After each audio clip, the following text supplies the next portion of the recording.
first term, the first press briefing from his first press secretary, Sean Spicer, included what was probably among the most petty and inconsequential falsehoods peddled by Trump and his allies at this point.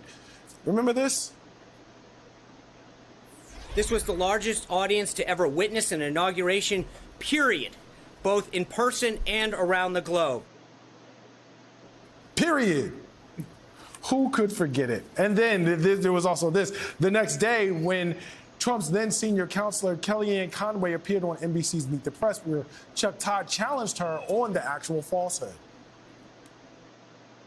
You did not answer the question of why the president asked the White House press secretary to come out in front of the podium for the first time and utter a falsehood.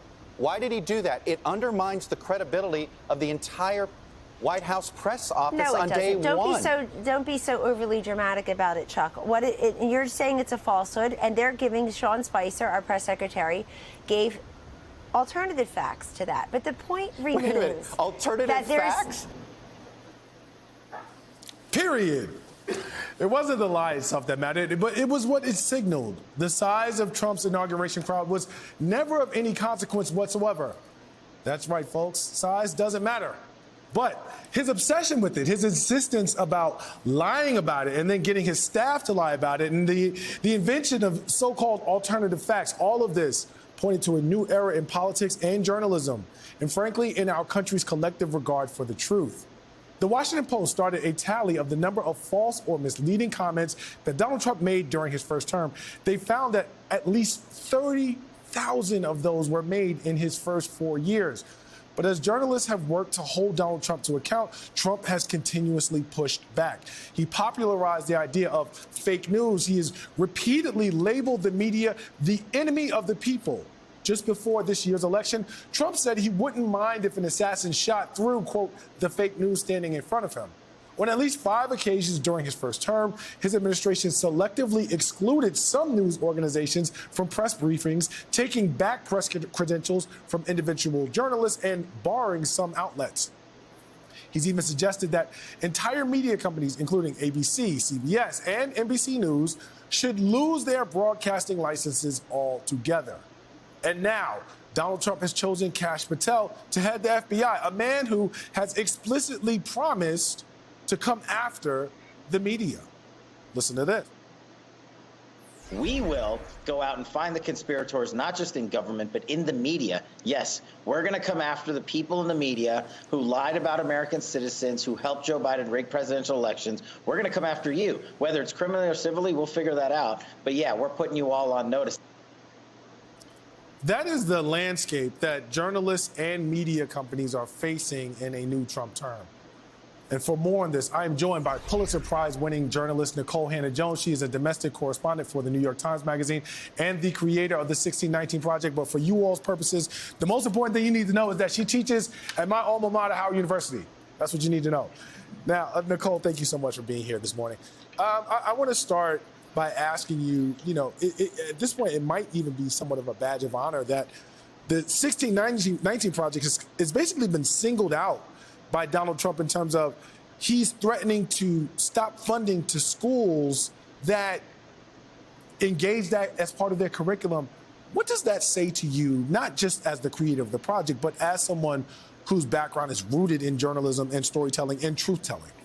Well, I think what it says to me is that we are facing an epic battle in the next 4 years with an administration that we know, as you just laid out, has a history of attacking journalists, of calling for violence against journalists, of suing journalists, of surveilling journalists, and also seeking to legislate against the work of journalists, which is what Trump tried to do with the 1619 Project. So we as a press face a time where the Committee to Protect Journalists says we are seeing more attacks on the press than we've seen. We are seeing more threats against the press and a fear of restriction of press freedoms. I think that truth-telling in any form requires a degree of courage. And that courage in a country where we enjoy freedom of the press probably has not been tested to the degree that it is likely to be tested over the next 4 years. Some of what I predict may be the backlash to this has to come from the public, not just from journalists or that media space. What do you think it's actually going to take before the public starts taking this as serious as it should be?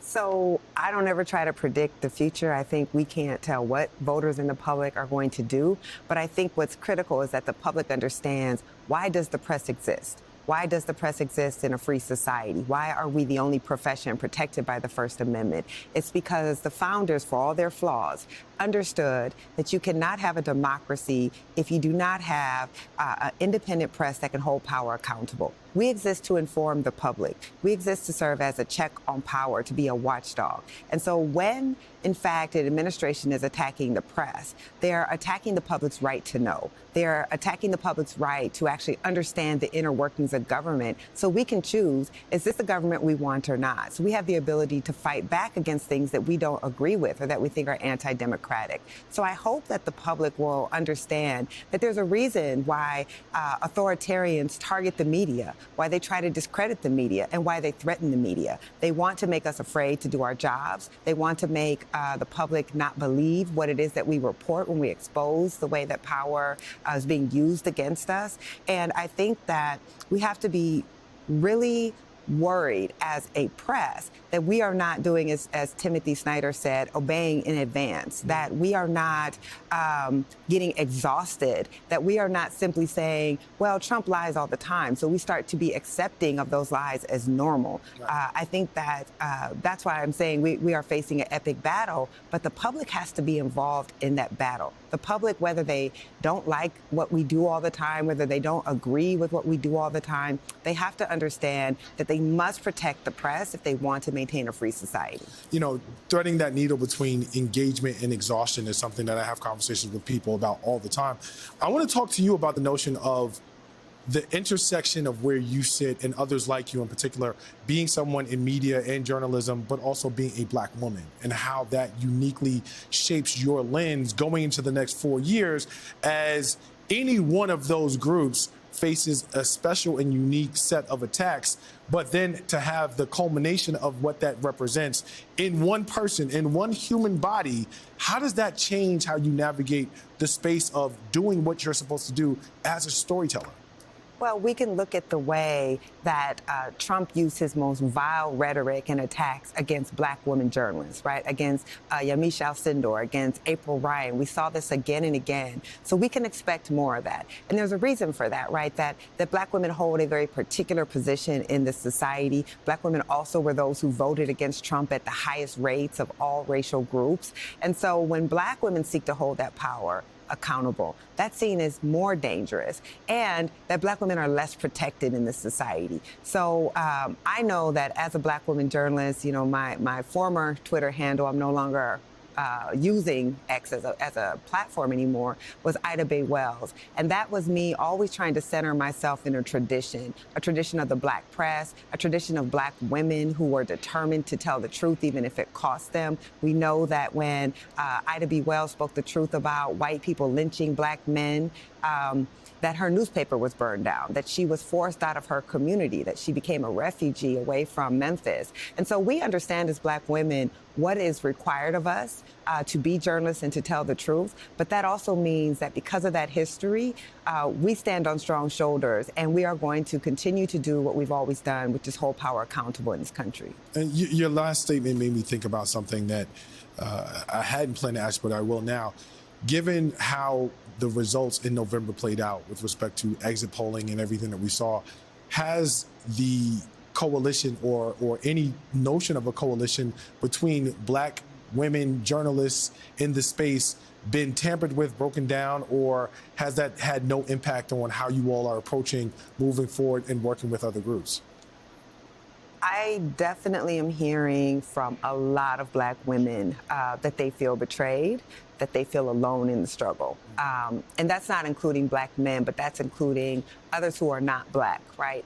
And that there is a sense of exhaustion, of wanting to step back, but then very quickly there's the reality that we don't have a choice, that we can't step back. So I know a lot of Black women who are taking these last few weeks of the year before the new administration comes in to really fortify themselves, to try to replenish those reserves. And then the Black women I know fully intend to fight for our communities, to fight to protect the most vulnerable, and to hope to rebuild those coalitions. Because the thing about being Black in America, we're 13% of the population. We have to build coalition. There's no way for us to safeguard our communities, to push forward an agenda that we consider to be humanistic without building coalition. So, you know, Black women are human beings. We have a right to be tired. We have a right to be upset. But then Black women